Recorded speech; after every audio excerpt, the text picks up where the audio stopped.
Bismillahirrahmanirrahim. Assalamualaikum warahmatullahi wabarakatuh.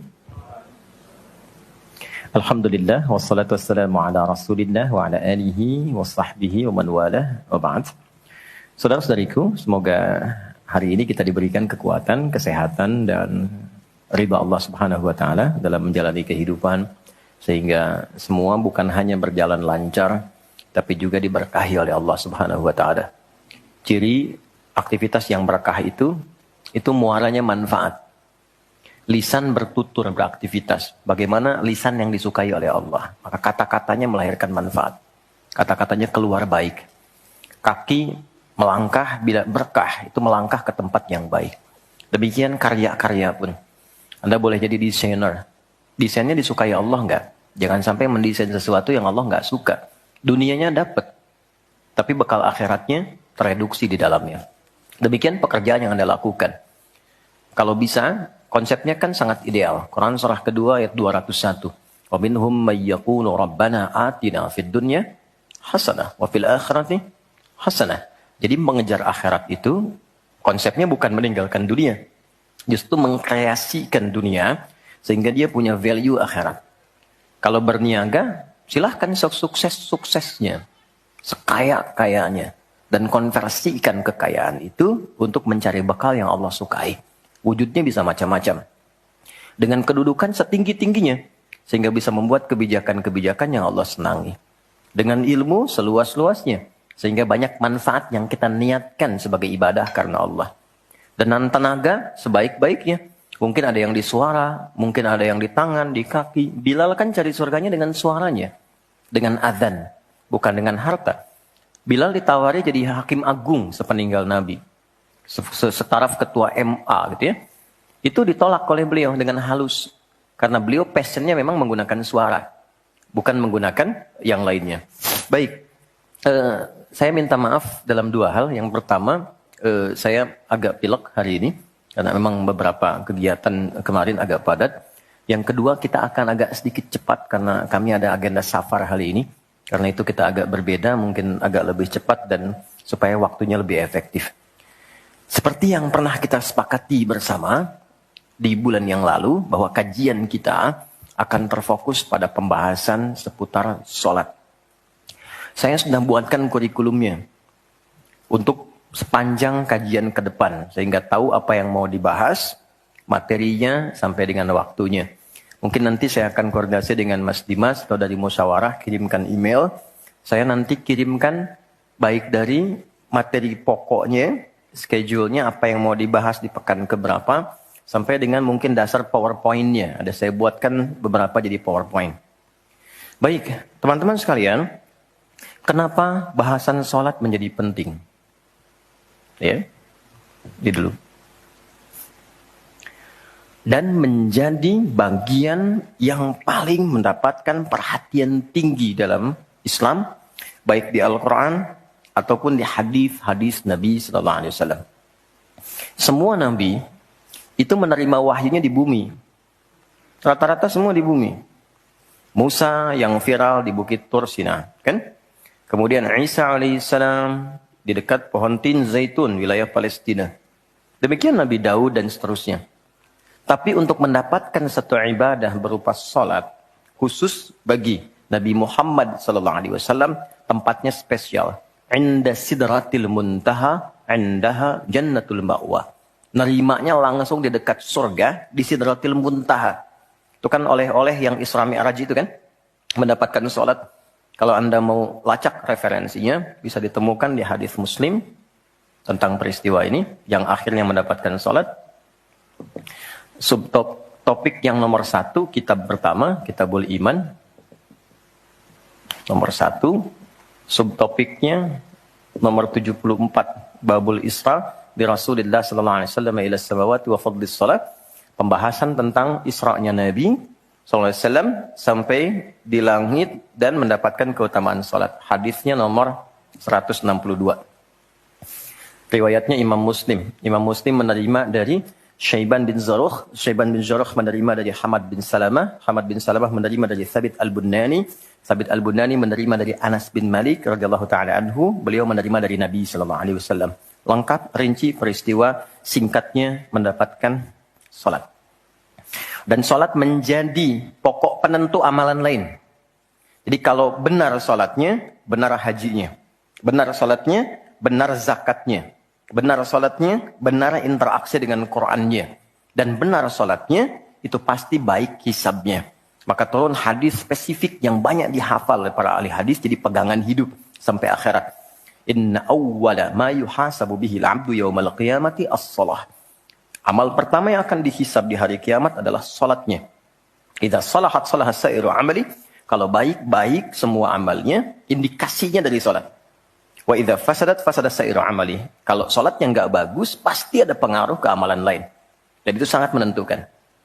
Baik. Kenapa salat? Ada apa di balik salat? Dan bagaimana cara salat yang benar yang melahirkan perubahan pada kehidupan? Itu yang coba kita turunkan. Sampai-sampai di bulan Ramadan pun ibadah pokoknya sholat. Ya kan? Ibadah pokoknya sholat lah. Sampai Nabi mengatakan, Man qama Ramadana imanan wahtisaban, ghufira lahu ma taqaddama min dhanbi. Spesial untuk Ramadan, orang yang sholatnya benar, khusus di Ramadan, di malam harinya, yang kita kenal dengan tarawih, kalau benar sholatnya, dan ada getaran pada jiwanya, lalu dia berdoa spesifik, maka yang pertama Allah berikan mengampuni semua dosa yang pernah ia kerjakan selama hidupnya. Nah itu nggak main-main. Artinya merubah dia menjadi lebih baik. Itu salat. Karena itu kenapa ada tambahan di Ramadan spesifik untuk meningkatkan salat tarawih. Berarti ada sesuatu yang sangat penting. Yuk kita mulai. Pertama kita akan bahas dari segi nama. Ya? Kedua, kita akan bahas dari segi fungsi atau hikmah atau manfaat. Baru kemudian yang ketiga kita masuk kepada persoalan teknis penunaiannya. Baik bacaan, cara, makna. Kita belajar dari mulai menunaikan, bacaannya apa, maksud dari itu apa. Ya. Baik, kita mulai cepat. Salat. Apa itu salat? Doa. Apalagi? Kenapa doa disebut salat? Kenapa nggak disebut doa aja? Apa itu salat? Doa. Apa itu doa? Salat. Oke, yuk kita urutkan dari segi katanya dulu. As-salah, kurang lebih begini. Nanti ada versinya, ada yang pakai waw, itu ujungnya nanti kembali ke alif. Ini ya. Teman-teman, salat itu seakar dengan kata silah. Silatun. Seakar verbnya, kata kerjanya dengan kata wassala. Wusul. Silah dalam bahasa Arab artinya sesuatu yang terhubung kuat. Sehingga dengan erat dan kuatnya ini sulit dilepaskan. Pernah dengar silaturahmi? Ya kan? Kenapa disebut dengan silaturahmi? Karena ada hubungan perhatian kasih yang dalam, sehingga dimanapun dia masih tersambung untuk memperhatikan. Jadi silaturahmi itu bukan begini, bukan Anda kumpul, menyapa di teman yang hadir. Itu bukan silaturahim. Anda menyapa orangnya ada, wajar, orangnya masih ada. Tapi ketika Anda pulang, Anda mendoakan, dan support pada kebaikan, itulah silah namanya. Nah, hubungan yang melatih kita supaya terus terhubung dengan Allah, sehingga tak terpisahkan pengawasan Allah kepada kita, perlindungan Allah kepada kita, pemberian Allah kepada kita di setiap waktu dan tempat dimanapun, itu dinamakan dengan sholat namanya. Karena itu, ciri keberhasilan orang yang sholat, yang pertama kali dapatkan, adanya konektivitas dengan Allah. Sampai dia koneksinya ke Allah. Karena itu disebut wusul. Kenapa secara fikih dinamakan dengan doa? Karena saat berdoa kan terkoneksi dengan Allah. Ya kan? Nah, doa yang terkoneksi secara formal kepada Allah itu disebut dengan sholat. Quran surah keempat. Dalilnya An-Nisa ayat 103. Quran surah 4 ayat 103. Paling kanan agak sedikit ke atas tuh di mushaf standar. Fa'idha qadaitumus salata. Maka jika Anda telah tuntas mengerjakan salat, fadhkurullaha. Maka cirinya, dia akan cepat terkoneksi kepada Allah. Itu pengertian hikmahnya. Kalau pengertian fikihnya, habis salat cepat zikir. Zikir itu artinya terkoneksi, nyambung. Kenapa setelah sholat ada zikir lagi yang menyambungkan? Karena ada orang yang sejak saat sholat belum nyambung dengan Allah. Itulah sebabnya nanti kita akan belajar. Masih merasakan nggak? Pernah nggak begini? Sebelum sholat mau fokus nih. Tapi begitu takbir, Allahu Akbar. Yang akbar di lisan Allah. Tapi yang akbar di pikiran, project. Ya, status belum diupdate. Nyimpan sendal di mana, jemuran belum diangkat, ya kan? Ya, pernah nggak suasana itu hadir? Nah kan, nanti kita akan belajar. Nah, kalau akumulasi semua ingatan itu mengganggu khusyuk kita sehingga kadar khusyuknya kecil dan belum terkoneksi dengan Allah setelah sholat, maka coba zikir sampai nyambung. Idealnya ketika sholat selesai, itu punya konektivitas dengan Allah nyambung. Ingat Allah. Qiyaman. Baru dia berdiri jalan sudah ingat Allah. Makanya kalau ada orang keluar dari masjid dan dia nyambung dengan Allah, itu mustahil tertukar sendal. Oke? Karena saat dia pakai, dia merasa diawasi Allah. Ya Allah salah, bukan punya saya. Yang saya yang itu rupanya dia pakai, padahal dia ke masjid nggak pakai sendal. Ini memang ada yang salah dengan sholatnya. Oke, balik ke sini. Maka kalau dia berjalan jalannya baik, kalau dia duduk bekerjanya baik, gak mungkin maksiat, gak mungkin menyentuh yang salah karena saat dia menyentuh dia merasa dilihat Allah. Itu yang disebut dengan ihsan namanya. Di orang yang punya koneksi dengan Allahnya kuat, itu akan mudah menjalani kehidupan. Anda punya koneksi dengan teman-teman yang punya kedudukan tertentu, aksesnya mudah kan? Anda punya koneksi dengan Allah, apa yang sulit bagi Allah? Masalah dikecilin, bukan gak dapat masalah. Masalahnya sama, bagi orang lain besar, bagi si fulan kok ringan. Karena sebelum mendapatinya, akses dia ke Allah tinggi, Allah ringankan untuk diterima di hatinya. Dilapangkan hatinya sebelum menerima persoalannya. Jadi ketika menerima persoalan, dia tinggal senyum aja, selesai. Macet, yang lain gelisah. Alhamdulillah macet.